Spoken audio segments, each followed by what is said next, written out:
তোমরা কেমন আছো? আলহামদুলিল্লাহ আমি অনেক ভালো আছি। দিনটা আমাদের একটু অন্যরকম ভাবে কাটলো। আমরা তো প্রতিদিনের মতো আজকেও মক্তবে গিয়েছিলাম। থেকে আজকে আমাদের টিফিন দেওয়া হয়েছে। আমাদের মক্তবে মাঝের মধ্যে এরকম দেওয়া হয়। টিফিনটা বেশ ভালোই ছিল।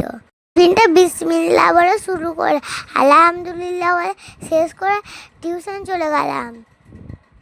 টিউশন থেকে এসে দেখি ও বাবা, মা এটা কি করছে?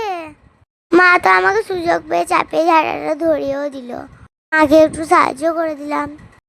আর আমাদের এই গরুটার কি নাম জানো? মুন্নি। আমরা এই গরুটাকে খুব ভালোবাসি, যত্ন করি, খাবার দিই। ওই তো খেয়েই একবারে পেট ঢোলা করে দেয়। এই গরুটা তো আমাদের শুধু পালিত গরু না, এই গরুটা হচ্ছে আমাদের বন্ধু।